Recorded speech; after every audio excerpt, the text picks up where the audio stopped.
यह कहानी एक दिव्यांग राजा की है जिसके राज्य में कोई परेशानी या समस्या नहीं थी। सभी लोग उस राजा से बहुत खुश थे और ऊपर वाले से मन ही मन बहुत धन्यवाद करते थे कि भगवान इतने अच्छे राजा को तुमने हमारी ज़िंदगी में भेजा है।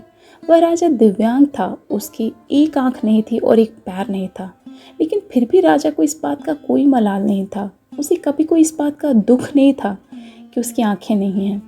एक दिन राजा अपने महल के गलियारे में घूम रहा था और घूमते हुए अपने पूर्वजों की लगी हुई तस्वीर को बहुत ध्यान से देख रहा था और सोच रहा था कि मेरे पिताजी इतने शूरवीर थे, उनके पिताजी इतने शूरवीर थे और उनके पिताजी के पिताजी इतने शूरवीर थे, यानी उनके दादाजी।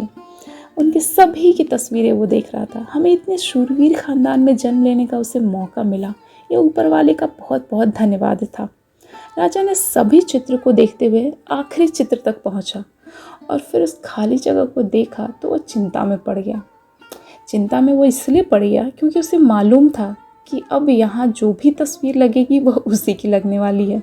लेकिन राजा को इस बात की चिंता नहीं थी कि वह मर जाएगा और उसकी तस्वीर लग जाएगी, बल्कि चिंता इस बात की थी कि जो वहाँ पे तस्वीर लगने वाली है वो कैसी लगेगी। राजा का एक आंख और एक पैर ना होने की वजह से वह चिंता में पड़ गया और सोचने लगा कि इस गलियारे में इतने शानदार तस्वीर लगी है, लेकिन मेरी एक आंख और एक पैर ना होने की वजह से मेरी ही तस्वीर सबसे खराब लगेगी और सबसे भद्दी दिखेगी। इस बात का उसे बहुत ज़्यादा दुख हो रहा था क्योंकि वो नहीं चाहता था कि उसके आने वाली संतानें उसकी ऐसी तस्वीर देखें। राजा ने सोचा कि मेरे मरने के बाद पता नहीं कैसी तस्वीर बनेगी, तो क्यों ना मैं अपने जीते जी ही एक शानदार पेंटिंग बनवाऊं, ताकि मुझे इस बात का सुकून तो मिल जाए कि मेरी यहाँ अच्छी पेंटिंग लगेगी। तो उसने क्या किया, अब उस राज्य में ऐलान करवा दिया और सभी चित्रकारों को वहाँ के चित्रकारों को बुलाया गया और कहा गया कि जो भी पेंटर राजा का शानदार पेंटिंग बनाएगा उसे शानदार इनाम मिलेगा। अब सभी पेंटर राज्य में आए और उन चित्रकारों को पता था कि अगर शानदार पेंटिंग बनेगा तो शानदार इनाम तो मिलेगा ही, लेकिन जिस राजा का एक आँख नहीं है और एक पैर नहीं है, आखिर उसका शानदार पेंटिंग कैसे बनाया जाए। चित्रकार सोच रहे थे कि इनाम का तो पता नहीं, लेकिन अगर शानदार तस्वीर नहीं बनी और राजा को गुस्सा आ गया तो सज़ा तो ज़रूर मिलेगी। इसलिए बड़े बड़े चित्रकार भी आगे नहीं आ रहे थे। तब इसमें से एक लड़का बोला, राजा साहब, मैं आपकी तस्वीर बनाना चाहता हूँ, मुझे बस 24 घंटे का वक्त दे दीजिए। सभी हैरान कि भाई हमें इतना डर लग रहा है और ये लड़का यहाँ पे आ गया। अब सभी बड़े बड़े पेंटर हैरान हो गए कि ये लड़का क्या तस्वीर बनाएगा, और अगर राजा को पेंटिंग पसंद नहीं आई तो इसे सज़ा तो ज़रूर मिलेगी। राजा बोला, ठीक है, आप बना करके आइए। अगले दिन वह लड़का तस्वीर बनाकर लाने वाला था और दरबार पूरी तरह से भर चुका था। सभी उस लड़के की तस्वीर की बहुत ज़्यादा प्रतीक्षा कर रहे थे, सोच रहे थे आखिर किस तरह की तस्वीर बनाने वाला है वो लड़का। लोग दूर दूर से ये देखने के लिए आए थे कि वो लड़का कैसा पेंटिंग बना कर लाएगा। अब लड़का जब उस राजा की तस्वीर बनाकर लाया तो लोग आश्चर्यचकित रह गए। सब लोग ज़ोर ज़ोर से तालियां बजाने लगे और सीटी बजाने लगे, और जब राजा ने उस पेंटिंग को देखा तो वह तो खुशी से झूम उठा।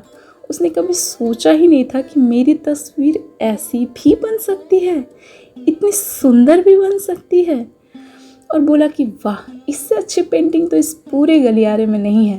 राजा ने उस लड़के को बहुत सारा इनाम दिया।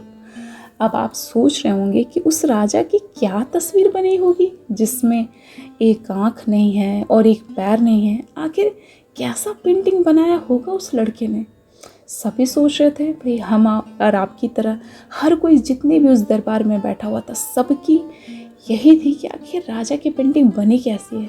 उस तस्वीर में लड़के ने एक्चुअली उस राजा को एक घोड़े पर सवार किया था।